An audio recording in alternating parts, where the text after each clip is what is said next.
Assalamualaikum warahmatullahi wabarakatuh. Wilujeng patepang deui sareng Kang Dagol. Urang caroskeunnya ya caritana dongengna kalawan judul Ngakalakeun Siluman bagian ke-20.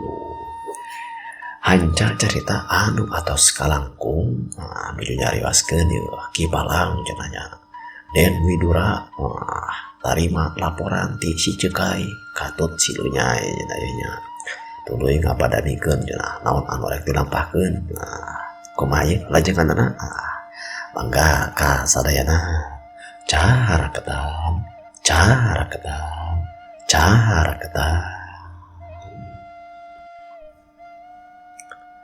Ki Balang diriung we cenah ku tiluan nyaeta ku Den Widura si Cekai jeung silunyai. Satuluyna ieu Ki Balang teh nyarita. Kieu barudak. Isukan anjon Cekai jeung anjeun nyai. Talingakeun deui kaayaan si Jugala jeung eta si Jantra. Tapi rek kitu rek kieu wayahna. Poe Senen mah aranjeun kudu balik deui ka dieu. Sabab dina sawangan hitungan Aki mah malam salasana Aki arek mentangkeun cek sawangan Aki waktu anu pas mah malam Salasa karena Aki arek mentangkeun teluh atawa warajit supaya eta si Jantra jeung si Jugala teh nyaun kana kasaktian Aki ame karasakeun tah ku tulang beungna akibat jelema anu ngahianat utamana mah ka Aki asa diunghak jeung asa dicoogan tah Aki teh sebab asid Aki teh ngarasa teungeuna dihenteu-henteu oge tah utamana mah ku si Jugala asa diulinkeun yeuh ku budak lemut jeung jalma nu cenah mah menta tulung ka Aki teh tah si Jugala teh tapi kalakah mere tengeuna ka Aki ya eta we asa nu asih dipulang sengit asa nulungan anjing kadempet boro mah ku Aki teh ditulungan pan meureunana tah kalakah ayeuna nyieun kariuhan tah kitu ayeuna mah laksanakeun we pamenta Aki bari urang sasadiaan sabab Aki ge hayang nyaula naon anu ku Ratu Sileu rek dilampahkeun sabab anjeun Ratu Sileu oge cenah teh arek ngakalakeun tah ka anu disebut si Jugala teh.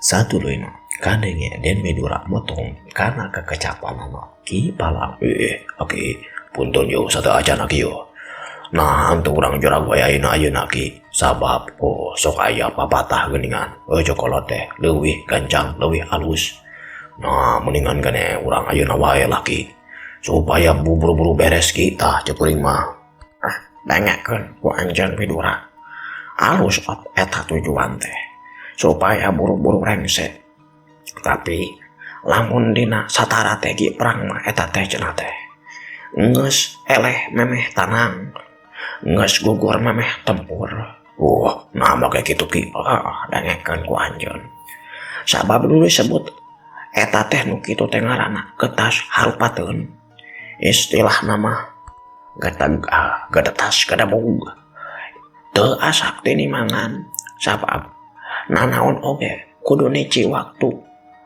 ninggang mangsa nu utama nici kana wanci anu mustari ninggang kana mangsa anu utama supaya henteu melengkung bekas calahan cek Aki oge kapan si Cekai jeung Sileu nyai teh titah malu nyitik deui kana kaayaan bener atawa hanteuna lain bener atawa hanteuna jeung nangtulkeun we deui sagala rupana urang teh kudu mikir-mikir teh supaya asa sabab urang kudu bisa istilah aya bahasa deui mah sangkan caina herang laukna beunang ulah wakadi gamahan kudu sakali sageprakan kudu langsung kacerak ngarti henteu anjeun Widura tah gitu nya Ki Oh nya ari seperti gitu mah. Ari kuring mah kumaha wae. Terus anjeun kumaha tah lu nyai cekai sanggup teu ngalaksanakeunana? Ceuk Den Bidura teh. Malik nanya kasih cekai jeung si Lenyai. Si cekai nyarita. Ari kuring mah kumaha wae juragan. Nya ayeuna kuduna luntik deui jeung nyana. Bener ucek si Aki juragan. Urang teh ulah kedetas kedebug. Sabab kuring teh dihenteu-henteu ge karak nyaho tempat atau tempat cicingna ieu si Jugala ujung si Jantra. Tapi can bisa ngukur-ngukur sanajan geus aya gambaran. Sabab ieu si Jugala ujung si Jantra teh cicingna teh di pasantren atawa kobong. Lamun kitu nyanggeus katingali ku urang oge. Kumaha kaayaana lamun aya kobong atawa pasantren di lemur-lemur desa Benerning wewengkon urang mah. Naon kitunya istilah nama lamun dina ulin Pancasilat mah dah istilah nama sahana pun kene. Tapi sanajan sabari kitu sok aya tapan pasantren atawa kobong tempat ngaji oge lain ukur cenah cek ngaranehanana mah lain ukur diajarkeun salatna hungkul tapi jeung silatna salat ngajaga hate awak jeung laku lampah cenah teh supaya tetep anceg gedina naon jujur agama kitu naon ngaranna teh kuring teh ari silat supaya cenah bisa naon nang tayungan tina jalma-jalma anu basilat merenjang jaga diri kitu cenah teh nu kadenge ku kuring mah bisi aya ieu pasantren teh ngajarkeun oge silat ilmu jang bela diri kitu juragan. Hari kitu ku anjeun teu di taluntik sate ka dinya. Ku kuring teh di taluntik juragan. Ari sajauh ieu mah kuring teh can ningali-ningali kana perkara anu naon yang ngaringrangkeun atawa istilah nama teu kudu di jadi ringrang lah ka urang. Tapi ke si Lenyai menang carita cenah tah kumaha Lenyai kamari teh. Nah, namana teh eta anu di lemur pasisian anjeun boga beja lain. Kelak kieu ya. Ceuk si Lenyai bari manehna teh ngarapatkeun kana diukna jiga tatahar arek nyarita. Ya, kuring teh menang beja cenah tah. Di lemur pasisian teh aya hiji aki-aki anu baheula mah cenah teh kakoncara tukang main Pancasilat anu dikadenge-kadenge mah sarimen kitu tah. Tapi ku kuring teh taluntik teh nu ngaran sarimen dah. Loba eta ge ngaran nu mirip-mirip mah tapi itu bisa katangtukeun. Aya oge sabab kuring teh di lemur pasisian teh eta teh harita teh istilah nama ukur nalungtik si Jantra tah cenah teh aya kiimin kitu da eta mah kiimin lain sarimin nya bisa wae eta sarimin teh jadi kiimin tapi anu katingali ku kuring mah tah juragannya eta kang si aki imin mah da tukang anyam tukang nyenan boboko jadi moal katingali istilah nama katempo bisa kan main atawa Pancasilat boga ilmu kanuragan gitu. Tapi sanajan seperti gitu perlu oge ditaluntik bisa kiimin teh gitu dilani anu ngasal ngaranna teh sarimin jago main teh bisa teh ayeuna mah keur nyumput boni di nu caang gitu tah juragan. Gitunya Ceuk Den Bidura. Tidinya Ki Palang nyarita. Kapan tah cek aki oge geningan ulah gadatas kada buga ulah gorong usuh sok ayeuna mah laksanakeun heula panelitian deui taluntik deui mun bisa mah poe Ahad balik deui anjeun ka dieu atawa sakurang-urang mah poe Senen samemeh malam salasana aki arek mentangkeun racun wajib teh jeung poe salasana urang jorang ke tempat eta. Jadi istilah nama urang make dua jalan kalawan jalan lemes jeung jalan kasar urang jorang langsung nya kitu mah mangga atuh ki Ari sabuk saka kabehanana mah atuh geus beresnya nama tinggal ngalaksanakeun nya sok laksanakeun nama mangaki mangaki kakocapkeun di tempat sejen peuting harita teh.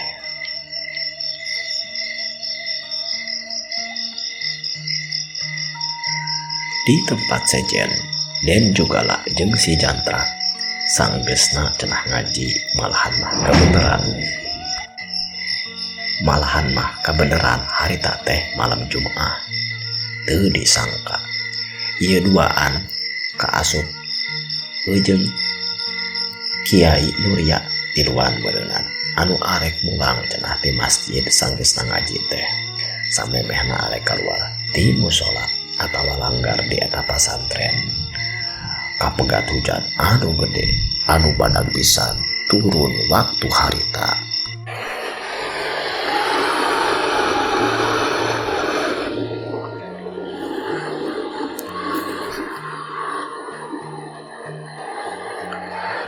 Hujan ngagebret meuni gede pisan kuludug cenah manik dor dar ditambah kilat jeung kilaban ting baranyai saban geus aya kilatan saban geus aya kilatan cahaya jedar deui kuludug mantak luas jeung mantak keung. Kiai Nurya nyarios barudak hujan teh meuni asa badag-badag teuing teu bisa buru-buru asup ka kobo meureun ari kieu mah kumaha anjeun geus tarunu jugalah Jantra kitu cenah jeung Kiai Nurya teh.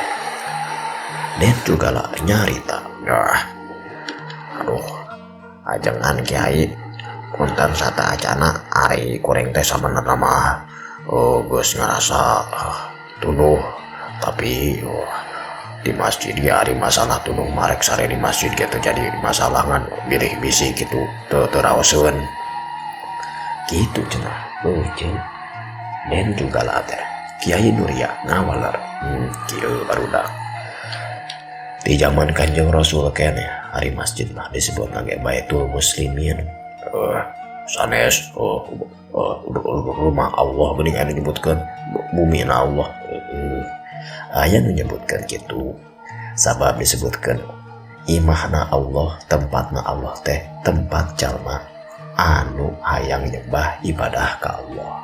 Lain berarti di jero masjid eta Allah cicing didinya tapi ieu masjid teh disebut lagi masjidun tempat sumujud ka Allah atawa mushola tempat salat ibadah ka Allah. Jadi tempat nu merenah jang ibadah ngabakti nyieun kahadian kanu jadi pangeran urang nyaeta Allah nya anu pangerenah mah berenang di masjid. Tapi disebut juga oge ieu masjid teh Baitul Muslimin atawa imahna umat Islam artina mah lain ukur dipake tempat ibadah bisa oge dipake tempat-tempat nu sejenna asal henteu tika ngurangan kana kamuliaanna masjid. Misalnya nyen kagorengan atawa sajabana ari kitu mah masih kedah dipake tempat anu kawilang mulia cara seperti nuntut ilmu atawa nuwenang buat barang dahar asa bisa ngajaga kebersihan nama teh jadi masalah. Tapi sok loba eta oke jalma-jalma anu ngalarang kana hal eta teh dan berenang bisi tadi teh ya kalakah istilah nama jadi kanu teu bisa ngajaga karena kebersihan masjid di antara anak gitu dah kieu maksud ama lamun anjeun teh mah arek ngadon sare di mushola atawa di masjid teh jadi halangan komo ajeuna lamun urang balik kahujanan mah nya urang cicing ngelawe di dieu. Oh gitu ya Kiai punten Kiai ieu sabari nungguan ieu hujan aya naon ya juga lah kieu dia Lamun urang menta salamet teh tah. Kieu maksud teh kapan kuring teh meureunnan hayang menta salamet. Hayang menta ulah di kumahaku siluman kitu tah. Oh, Kiai, tapi ayeuna kalakah kalawan cara ibadah kumaha eta teh jujutanana. Maksudna kitu tah asa-asa teu pararuguh kuring mah. Kieu jugalah ku kuring geus kadenge jeung geus kapikir yen anjeun teh hayang ngakalakeun siluman, hayang bisa istilahna mah kaluar tina ancaman siluman sabab ku kalakuan anjeun anu geus katukang-katukangkeun eta mah. Ngan ari ceuk ama mah kieu, mendingan urang menta salamet tibatan kekeh rek ngakalakeun siluman. Ama teh nyaho kapan carana cek ama ge pernah dibejakeun ka anjeun. Kumaha cenah jalma nu geus kabawa ka alam siluman bisa kabawa deui atawa henteu na. Nya istilahna mah teu bisa teu nyaho carana bisa mawa deui atawa henteu na tah. Jalma nu geus kabawa ka alam siluman bisa deui atawa henteu dibawa ka alam manusia. Jeung ama oge teu nyaho deui kumaha carana naklukkeun siluman. Ngan kieu urang mah boga anu mahanang tayungan nyaeta Allah Subhanahu wa taala. Tah ku kituna ceuk ama teh nu penting mah salamet heula ulah tika kabawa ka alam siluman ku cara getor ibadah kalawan loba zikir kitu tah jugalah kitu cenah kekecapanana ajengan Nurya teh. Den jugalah tuluy nyarita. Wah, tapi eta lamun naklukkeun siluman teh bisa moal. Den. Den. Kiai. Allahu a'lam. Ari naklukkeun siluman mah ngan ama teu terang. Tidinya si Chandra ngilu nyarita. Nah, atuh akang kieu we kuntah eta malah kayak urang emutan deui we Kang lah anu kitu mah. Nu leuwih penting deui mah tah ulah tika aya jalma nu kahiji nu moal deui ka siluman tah mun bisa mah kaduana lamun aya jalma anu didohoku siluman teh tah ulah tika aya jalma deui anu dikorbankeun ka siluman kitu ceuk kuring mah. Nya kitu lah sahantena ulah loba teuing kitu nu katipu ku siluman tika moal ka siluman kitu Kang. Atawa jadi loba teuing jadi korban siluman kitu tah. Kumaha tah carana tah? Yandra, Pak Kiai. Eta mah kudu ku ajengan anu ngajelaskeunana kuring mah teu pati apal ceuk si Chandra. Tidinya Kiai Nurya Cumarios. Ieu barudak. Sakaterang aki mah naon sababna jalma bisa katipu ku siluman eta teh sabab bodoh jeung henteu aya dina hatena menta tulung menta ditang tayungan nah kalawan kasalamatan atawa menta hiji perkara nah eta perkara dunia atau menta kasalamatan di dunia jeung di akhirat henteu kana tempatna nyaeta henteu ka Nu Maha Kawasa teu ka Allah teh. Naon sababna kayak gitu? Sabab kurang dina ilmu, dina agama jeung panerangan. Lamun tadi urang arek nyaluyukeun kana anu diomongkeun tadi ku si Chandra nya meureunnan ku dakwah teh ya urang teh. Kahiji urang ngajak ka batur supaya ulah sasar jalan. Kaduana urang bisa nyegah jalma-jalma lamun bisa teh mah rek dikorbankeun jadi tumal. Kalawan ngadeketkeun diri urang ka Allah Subhanahu wa taala. Sabab sakaterang ama mah ngan ukur kalawan jalan eling dikir ka Allah urang bisa tetap ditangtayungan ku Allah. Disinglarkeun tina sagala rupa banca baya nah eta kalawan tipu daya ti syaitan atawa siluman atawa tina pangrogahala atawa anu ngancam-ngancam karena keselamatan jiwa raga urang kitu. Intina mah meureunnan urang tetep kudu ngadeketkeun deui ka Nu Maha Kawasa ka Allah subhanahu wa ta'ala. Gitu cenah cek ajengan muria teh. Waktosna parantos cekap kamu episode nu ayeuna. Kumaha ye lajengan cariosna. Makanya urang teraskeun wae dina video-video salajengna. Wilujeng patepang deui. Peramio.